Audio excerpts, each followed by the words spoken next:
Bonjour la beauté. Il y a 2 ans, des extraterrestres ont envahi la Terre à la recherche d'un nouveau foyer car leur planète était en ruine. Ils ont capturé des humains comme esclaves et ont commencé à construire des armes très dangereuses. En Australie, un groupe de survivants a combattu et libéré leur famille de l'esclavage tout en volant l'arme biologique des extraterrestres avec l'aide de l'armée. Ce jour-là, ils se sont liés d'amitié avec certains extraterrestres qui ont accepté d'aider les humains à lutter contre leur chef en échange d'un endroit où rester. Dans le présent, Sydney a été reprise par les extraterrestres et l'équipe australienne tente de reprendre le contrôle. Des explosions retentissent partout, causées par les forces extraterrestres qui couvrent à la fois le sol et les airs avec des troupes au sol et des vaisseaux larguant des bombes. Les soldats tiennent leur position depuis plusieurs jours, mais il est clair qu'ils perdent de plus en plus de troupes. Pendant ce temps, dans la colonie extraterrestre à l'ouest de Sydney, une équipe de survivants dirigée par Matt traverse les égouts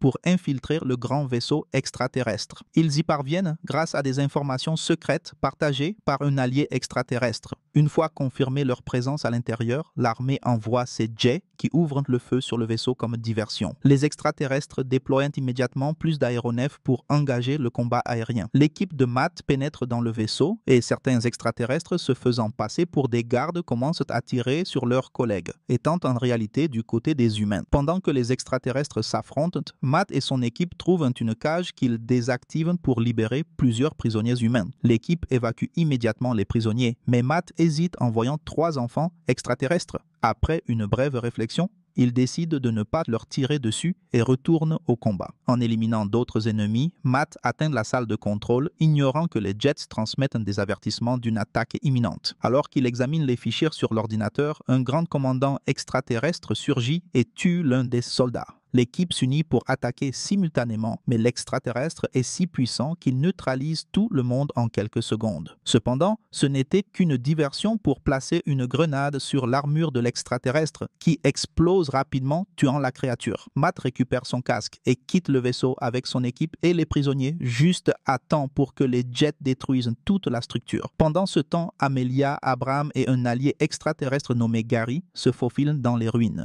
Ils baissent leurs armes en voyant une fillette, mais Gary arrache son ruban pour cheveux et le détruit, car il s'agit d'une caméra extraterrestre. La fillette avait accepté d'espionner en échange de nourriture et effrayée, elle s'enfuit. Le trio poursuit son chemin et rencontre secrètement un groupe d'extraterrestres qui souhaitent également rejoindre les humains. Ne pouvant offrir de provisions, ces dernières partagent des informations. Les protecteurs des anciens extraterrestres, connus sous le nom de Kali, sont en route. Ils évoquent aussi des rumeurs sur quelque chose appelé la pluie. Ensuite, ils retournent au quartier général de la Résistance, situé sous terre à Sydney. Matt rapporte le casque et Gary souhaite l'inspecter de près. Cependant, Matt ne le lui remet qu'après quelques provocations. Une réunion est organisée pour discuter de la situation et ils découvrent que les armées en Europe et aux États-Unis ne progressent pas bien. Même les armes nucléaires ont échoué. Comme ils perdront Sydney bientôt, le commandant Hayes pense qu'ils devraient évacuer. Abraham proteste, soulignant qu'il trouve encore des civils à sauver. Hayes explique qu'il est rare de rencontrer des survivants maintenant et qu'ils ne peuvent risquer de perdre leurs armées pour 1 ou 2 personnes isolées, ce à quoi Abraham finit par accepter l'évacuation. Alors Amelia partage que ces dernières semaines, plusieurs sources ont mentionné un événement appelé pluie, qui a été confirmé par les données que Matt a récupérées de l'ordinateur principal. En réalité, c'est le seul mot humain dans le fichier. Le capitaine Wessex se rappelle que pluie était le nom de code de Pine Gap, une base américaine au centre de l'Australie avec des histoires similaires à la zone 51. Gary explique que le casque appartient au Kali, une force de guerriers d'élite qui protège les anciens extraterrestres. Ils participent rarement aux guerres, donc s'ils sont ici, cela signifie que les extraterrestres préparent quelque chose d'important. Ignorant les protestations de Hayes, Abraham envoie Matt et Gary enquêter. En même temps, l'évacuation commence. Tous les civils sont placés dans n'importe quel véhicule disponible, avec des soldats armés pour les protéger, tandis que les pilotes partent en jet pour offrir une couverture supplémentaire. Les jets ripostent aussi vite que possible, abattant de nombreux ennemis, mais perdant aussi quelques alliés dans le processus. Les soldats dans les voitures ouvrent également le feu, abattant des vaisseaux extraterrestres qui s'écrasent contre les bâtiments abandonnés. Dans la camionnette avec les Vox, Gary et Matt tirent également sur les extraterrestres,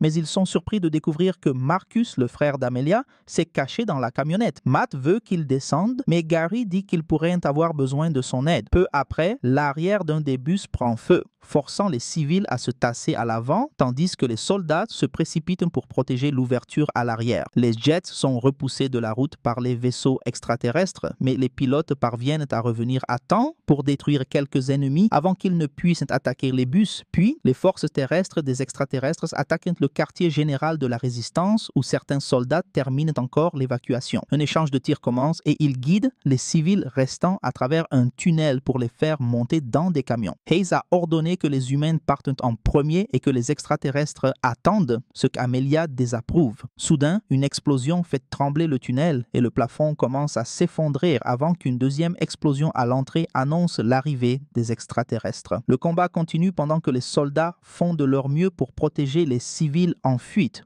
ouvrant le feu. Pour empirer les choses, ils reçoivent un message de soldats sur le terrain annonçant une mauvaise nouvelle. Le vaisseau colonie extraterrestre lâche une bombe sur la ville. Amelia profite du chaos pour faire monter les alliés extraterrestres dans les camions avant de rejoindre les soldats à l'entrée. Dès qu'Abraham entre également, les camions démarrent et parviennent à s'échapper juste à temps avant que la bombe ne frappe Sydney, la détruisant complètement. Lorsque le convoi atteint le camp, Matt, Marcus et Gary descendent montés sur les Vox.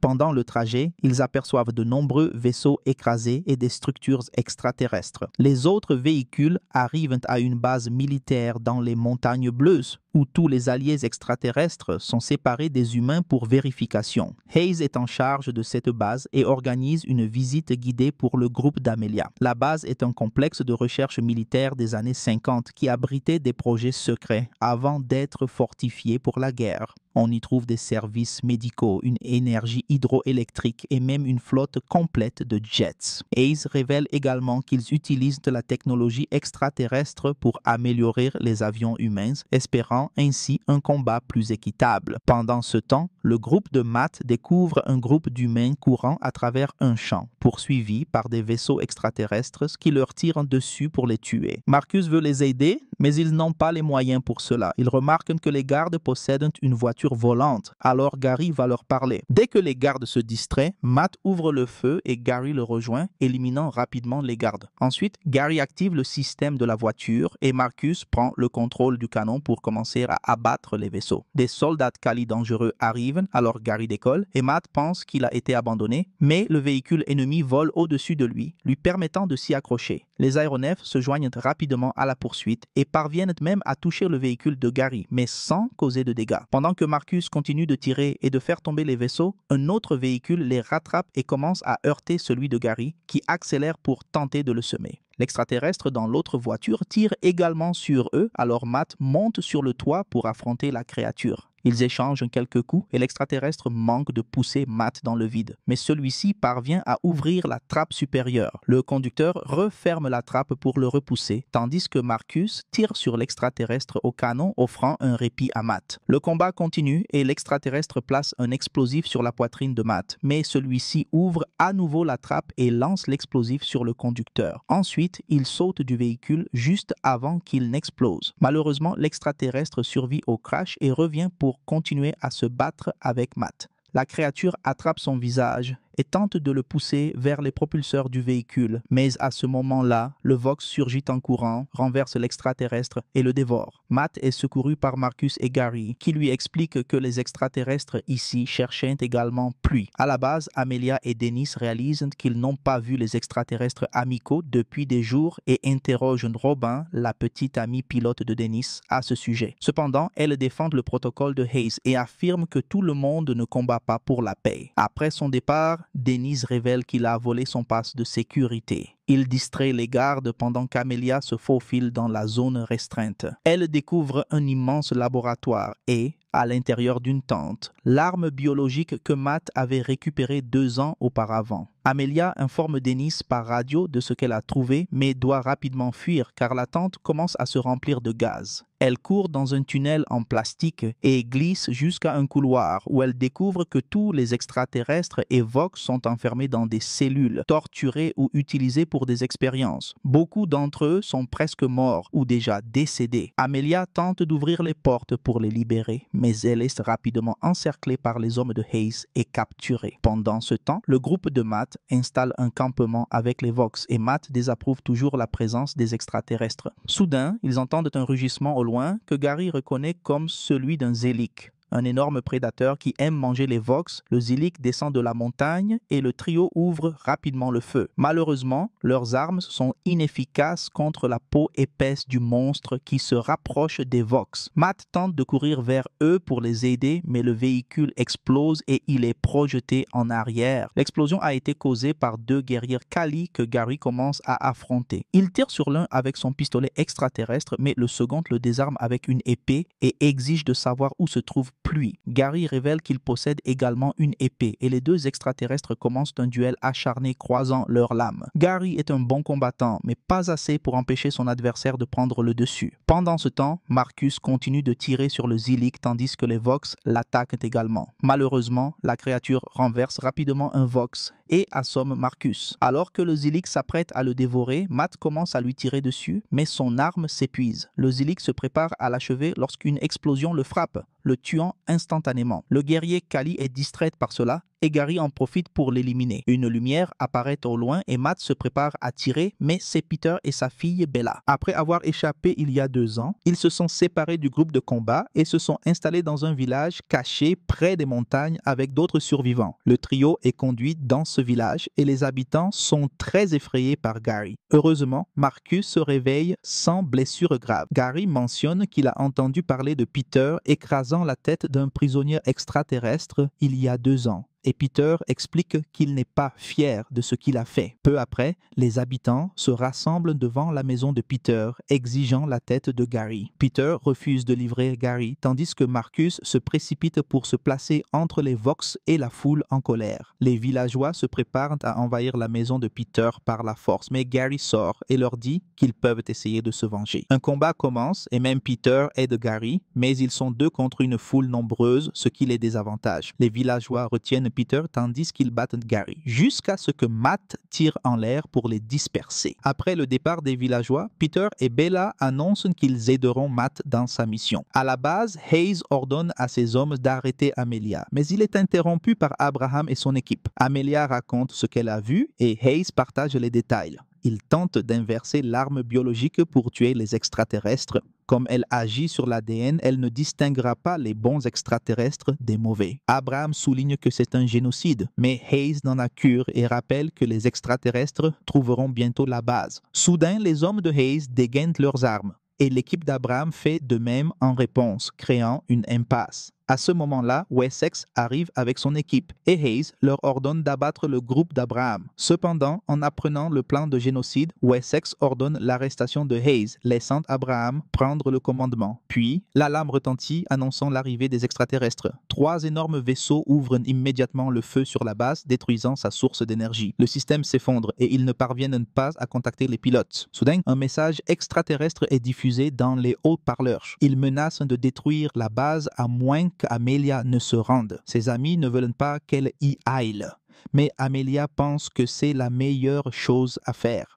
Wessex positionne ses hommes à l'extérieur et Abraham accompagne Amelia pour rencontrer les extraterrestres. Un ancien extraterrestre parle à Amelia expliquant que son peuple la considère comme une leader de l'humanité. Elle voulait initialement collaborer, mais après avoir appris les expériences de laboratoire, elle considère Amelia comme complice et tente de la poignarder. Cependant, Abraham pousse Amelia et est tué à sa place. Amelia s'enfuit tandis que Wessex ordonne à ses hommes d'ouvrir le feu et les extraterrestres ripostent immédiatement. Bientôt, la zone est en flammes. À l'intérieur, tout le monde regarde les écrans et un soldat profite de l'occasion pour libérer Hayes, qui prend une arme et menace ceux qui oseraient désobéir. Quand un soldat tente de le calmer, Hayes lui tire dessus sans hésiter, puis ordonne à ses hommes de préparer l'arme biologique. L'attaque extraterrestre fait trembler toute la base et Dennis commence à évacuer les civils. Pendant ce temps, le groupe de Matt arrive enfin à Pine Gap. Ils infiltrent l'installation et trouvent des bureaux abandonnés. Soudain, ils entendent un bruit étrange qu'ils suivent jusqu'à l'étage supérieur où ils découvrent une zone visiblement habitée. C'est la maison de Bud, un agent de la CIA, et de Steve, un extraterrestre qui parle anglais comme Gary. Lorsque l'équipe interroge Bud sur Pluie, celui-ci explique que Steve s'est écrasé sur Terre il y a des décennies et les conduit à travers un couloir secret jusqu'à une salle restreinte. Là, il découvre Pluie, qui se révèle être un astéroïde découvert par des scientifiques au fond de l'océan en 1966. Comme la technologie extraterrestre y est intégrée, Bud pense que les extraterrestres l'ont envoyé pour nettoyer la Terre il y a des millions d'années. Matt appelle la base et Bud partage l'explication avec Hayes. Si les extraterrestres récupèrent de l'astéroïde et le relancent, ils extermineront l'humanité comme ils l'ont fait avec les dinosaures. Hayes réalise que l'astéroïde est le piège parfait.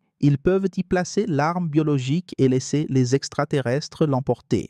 En entendant parler de l'arme biologique, Gary devient furieux et commence à détruire l'ordinateur, coupant l'appel. Matt repousse Gary loin de la table et celui-ci tombe sur l'astéroïde, qui s'active soudainement avec une lumière brillante et envoie sa position à l'ancien extraterrestre. Steve affirme que seuls les Kali pourraient activer l'astéroïde, ce qui signifie que Gary en est un. Matt se prépare à lui tirer dessus, mais Marcus intervient pour le défendre. Peter convainc Matt que Gary est de leur côté et que le génocide est une idée terrible, alors ils décident de détruire l'astéroïde. Soudain, l'énergie est coupée et des extraterrestres envahissent la salle par les conduites et le puits d'ascenseur. Un combat s'engage. Les humains tirent et Gary combat avec son épée, tuant les ennemis grâce à ses compétences de Kali. Peter tire sur plusieurs cylindres de gaz, provoquant une explosion qui neutralise de nombreux ennemis. Peu importe combien ils en éliminent, d'autres extraterrestres continuent d'arriver. Alors, l'équipe décide de fuir et de prioriser la destruction de l'astéroïde. En prenant le couloir, ils rencontrent encore des extraterrestres bloquant leur chemin, mais les Vox les renversent et commencent à les dévorer. À la base, les hommes de Wessex résistent difficilement mais refusent d'abandonner et continuent de se battre jusqu'au bout. Les jets sortent et commencent à abattre les vaisseaux extraterrestres avec des tirs classiques,